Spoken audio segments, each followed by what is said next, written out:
बाकी जगह जो डिमार्केशन किया हुआ है उन्होंने, उस पर क्यों नहीं आपकी नजर, सिर्फ मस्जिद पे क्यों नजर देती?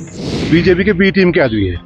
संजौली मस्जिद कंट्रोवर्सी में अब ओवैसी की पार्टी AIMIM की एंट्री हो गई है। संजौली मस्जिद कमेटी और हिमाचल के लोकल मुस्लिम्स जहां एक तरफ इस पूरे इशू का सल्यूशन निकालकर प्रदेश में फिर से शांति बहाल करने की पहल कर रहे थे, वहीं आज AIMIM के एक नेता के संजौली मस्जिद से एक वीडियो आया जिसमें उनका कहना था कि वो इस मामले में PIL दायर करेंगे।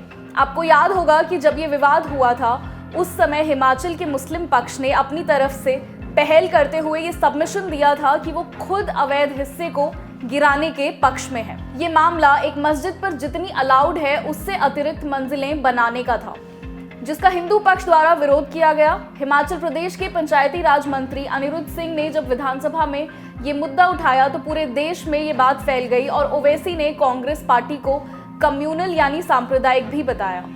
हिमाचल प्रदेश सरकार ने शुरू से ही ये स्टैंड मेंटेन किया था कि यदि निर्माण अवैध है तो जो भी सही प्रक्रिया है वो फॉलो की जाएगी, लेकिन इसके बावजूद संजौली की सड़कों पर हजारों लोग प्रदर्शन करने उतरे और भीड़ को काबू करने के लिए प्रशासन को लाठीचार्ज और वाटर कैनन का सहारा लेना पड़ा। इस प्रदर्शन के अगले ही दिन संजौली मस्जिद कमेटी के अध्यक्ष मोहम्मद लतीफ ने पूरी लोकल कम्युनिटी की तरफ से मैटर को सॉल्व करने की पहल करते हुए रिटन में दिया कि वो खुद अवैध हिस्से को गिरा देंगे।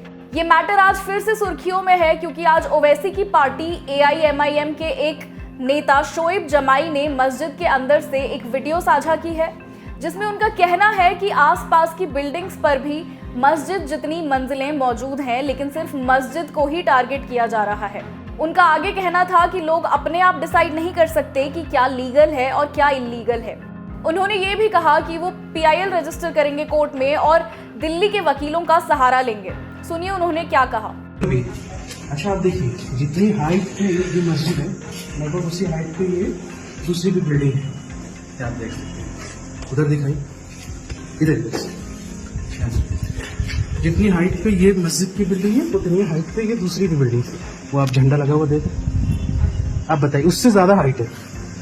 तो अगर ये इलीगल है कंस्ट्रक्शन तो फिर बाकी लीगल कैसे हो जाएगा? इसलिए लीगलिटी और इलीगलिटी का पैमाना जो है तय करना पड़ेगा और ये कोर्ट तय करेगी, लोग नहीं तय करेंगे। अगर लीगलिटी और इलीगलिटी का पैमाना ऐसे तय किया जाएगा तो फिर 7,000 जो चिन्हित है फिर उसका क्या करेंगे? इसलिए PIL हम डालेंगे इंशाल्लाह, हिमाचल हाईकोर्ट में डालेंगे और ये जानेंगे कि भाई बाकी जगह जो डिमार्केशन किया हुआ है उन्होंने, उस पर क्यों नहीं आपकी नजर, सिर्फ मस्जिद पे क्यों नजर देती? ये सवाल पूछने की चीज़ हम पूछेंगे। हम जानते हैं मौलाना के लिए एक ये है माशाल्लाह उन्होंने बहुत अच्छे तरीके से हैंडल किया है। इतने कम तादाद है, आबादी आपकी कम है, आप उतना सपोर्ट सिस्टम नहीं है, तो एक फैसला लेना पड़ता है। सरपसंद ताकतें यहाँ से आवाज़ उठा रही है सब जगह, वो हम समझते हैं और मुल्क के मुसलमानों को भी समझ, लेकिन हम दिल्ली वालों की ये जिम्मेदारी होती है कि उनको सपोर्ट करें और हम पूरी तरीके से सपोर्ट करें। ये वीडियो बाहर आते ही काफी वायरल होने लगा और इस पर लोगों की प्रतिक्रियाएं आनी शुरू हो गईं। लेकिन सबसे इम्पोर्टेंट बात यह है कि संजौली की मस्जिद कमेटी और लोकल कम्युनिटी ने AIMIM के नेता की बात का पूरी तरह विरोध किया और यही नहीं, उन्होंने ओवैसी और AIMIM को बीजेपी की B टीम बताया। संजौली मस्जिद कमेटी के अध्यक्ष ने कहा कि AIMIM को उनके लोकल मैटर में इस तरह बिल्कुल नहीं पढ़ना चाहिए। तो हम तो खुद हटाने के लिए तैयार है जो अवैध है हमारा। नमाज पढ़ने आए, हम नमाज पढ़ने को कोई किसी को मना नहीं कर सकते। अब उनके बारे में ना हमारे मौलवी साहब जानते थे कि कौन है, ये कौन शख्स है। जब उनने वीडियो बनाई, जो वायरल हुई था, हमको पता चला कि भाई तो दिल्ली से कोई शोएब जमाई नाम का कोई आदमी है और ये आपको पता है ये ओवैसी जी का AMI के आदमी है। उनका सबको पता कि कौन है, हमारी सरकार भी जानती है, प्रशासन भी जानती है। ये जो है बीजेपी के B टीम के आदमी है, तो बोलने में कोई शर्म नहीं है। हम उनसे आग्रह करते हैं कि हमारा संजौली का, खासकर शिमला का ये माहौल को खराब मत करो। और बिल्डिंग का वीडियो दिखा रहे हैं, उनके तो नक्शे पास है, उनको क्या पता कि आगे क्या रूल रेगुलेशन है। तो 2.5-2 मंजिल जो अवैध है उसको हम हटाने को खुद तैयार है और उसमें उनको मैं बोलता हूँ बाहर के लोगों को इंटरफेयर करने की जरूरत नहीं है। भाजपा प्रदेश अध्यक्ष राजीव बिंदल ने पूरे मामले पर अपनी प्रतिक्रिया देते हुए सरकार को घेरने की कोशिश की है। उनका कहना है कि इस तरह के मामलों में किसी तरह की देरी नहीं होनी चाहिए और सरकार को जल्दी ही इस पर रिएक्ट करना चाहिए। वो चाहे शिमला का मामला हो, चाहे चौपाल का हो या अन्य स्थानों का हो। जब ये मामले गंभीर हैं, ऐसी स्थिति में सरकार का ये दायित्व बनता है कि सरकार ऐसे मामलों में अति शीघ्र कार्रवाई करे। देवभूमि संघर्ष समिति के सदस्य संजौली पहुंच चुके हैं। मेरे कलीग नीरज डोगरा अभी वहां प्रेजेंट हैं, उनसे जानते हैं ग्राउंड पर क्या माहौल है। नीरज, क्या सिचुएशन है अभी ऑन ग्राउंड? हिंदू संगठन एक बार फिर से सड़कों पर उतर आए हैं। संजौली की तस्वीरें आपको दिखाने चाहेंगे। पुलिस चौकी की ये तस्वीरें हैं और पुलिस भी आप देख सकते हैं, भारी संख्या में पुलिस बल भी यहाँ पर जो है तैनात किया गया है और यहाँ पर FIR दर्ज करवाने के लिए यहाँ पर पहुंचे हुए हैं। देवभूमि संघर्ष समिति के संयोजक इस वक्त हमारे साथ मदन ठाकुर मौजूद हैं। सर, आज यहाँ पहुंचे हुए हैं, क्या कुछ वजह है?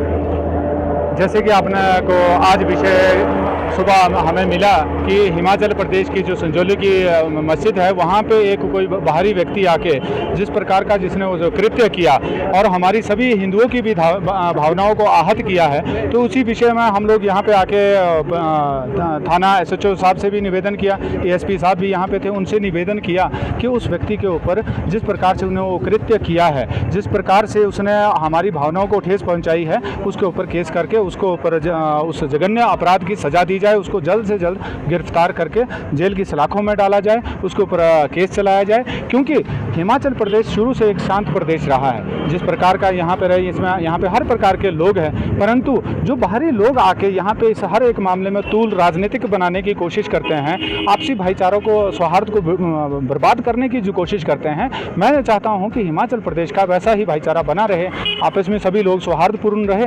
परंतु अगर कोई बाहरी व्यक्ति इस प्रकार से आग में घी डालने का काम करेंगे, उनके ऊपर खिलाफ एक्शन होना चाहिए। तो क्या लगता है आपको किसके द्वारा ये भेजे जा रहे हैं? क्योंकि मामला शांत हो गया था, सभी डिसीजन का वेट कर रहे थे, आप भी धरना प्रदर्शन कर रहे हैं 28 को, लेकिन इसी बीच जो है इस तरह का वीडियो यहाँ पर मस्जिद में और इस तरह की बयानबाजी उनके द्वारा की जाती है, कौन भेज रहा है उनको, क्या लगता है? सर, ये जो राजनीतिक मुद्दे जब लास्ट में बनाए जाते हैं, उसका दुर्भाग्य और उसका परिणाम आम जनमानस को भुगतना पड़ता है। किसी भी व्यक्ति को यहाँ के स्थानीय वासियों की चिंता नहीं है, यहाँ पे माँ बहन की, बेटी की जो सुरक्षा की चिंता नहीं है, यहाँ पे चिंता इन लोगों को जो बाहरी प्रदेश से आ रहे हैं राजनीति की है।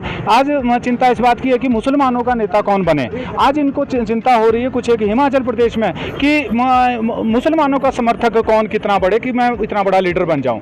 तो हमारी उन लोगों से भी निवेदन है कि आप हिंदू मुस्लिम के नाम से वोट मांगना बंद कर दो, हिंदू मुस्लिम के ऊपर आप नेता बनना बंद कर दो। अगर आप चाहते हैं तो आपस में सौहार्दपूर्ण तरीके से जो हमारा है हमें लौटा दो, जो आपका है वो आप रख लो।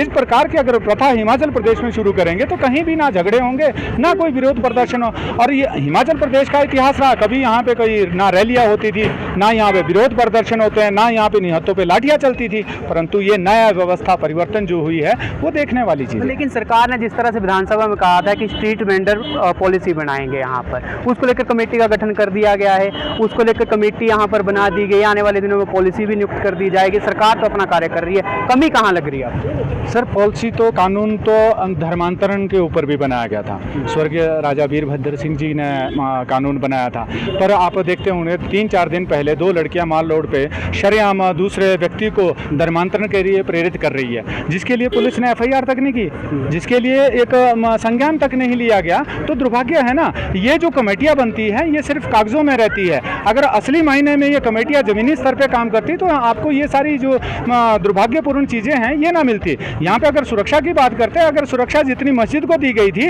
इतनी हमारी माँ बेटियों को अगर मिली होती तो गुड़िया गैंग रेप ना होता। ये आए दिन की सोचने वाला विषय है कि हम लोग चंद एक बारी वोट देके इन नेताओं को विधानसभा में बिठा देते हैं रेगुलर एम्प्लॉइज बना के, परंतु उसके बाद जो ये नेता हैं ये पब्लिक की तरफ नहीं देखते, वो उनकी जरूरतों को नहीं देखते, ना वो रोड पे देखते हैं, ना वो शिक्षा को देखते हैं, ना वो अस्पताल को देखते हैं। वो देखते हैं तो मैं अपने बच्चों को नौकरी लगा दूं, मेरी पेंशन परमानेंट हो जाए, वो दुर्भाग्य है। अगर कोई सही मायने में अगर कोई भारत का, हिमाचल का अगर नेतृत्व करना चाहे तो वो खुले मन से कहे कि मैं झूठ नहीं बोलूंगा, मैं पूर्ण रूप से राजनीतिक, मैं अपने लोगों के लिए काम करूं, मैं राजनीति नहीं करूंगा। परंतु आज प्रचलन किस बात का है, और दुर्भाग्य है जितना जो झूठ बोलेगा वो उतना बड़ा नेता। FIR आज आपने दर्ज करवाई, FIR दर्ज हो गई है? FIR का इन्होंने 5 बजे तक हमें कॉपी देने के लिए कहा है, रिसीविंग कॉपी ले चुके हैं और हमें आशा है, यहाँ पे रतन सिंह जी भी थे, ASP साहब भी थे, SHO साहब भी थे, उन्होंने आश्वासन दिया है कि 5 बजे तक आपको FIR की कॉपी, क्योंकि मुझे भी पता है कि इन इनका परिवार भी यहीं पे रहने वाला है, हमारे बच्चे भी यहीं पे, कोई भी अपने प्रदेश में अलग से माहौल ख़राब करना नहीं चाहता। तो मुझे लगता है जिस प्रकार से प्रशासन ने साथ दिया है तो FIR जरूर होगी। लेकिन जो दूसरा समुदाय है वो लगातार ये कहता हुआ नजर आ रहा है कि हम इसका खंडन करते हैं जो वीडियो यहाँ पर बनाया गया है। इस तरह की बयानबाजी जो है वो नहीं करनी चाहिए थी। वो भी समर्थन कर रहे हैं कि भाईचारा हिमाचल प्रदेश में रहना चाहिए। वही तो सारी बातें हैं कि ये लोग, इनकी कथनी व करनी में बहुत अंतर है।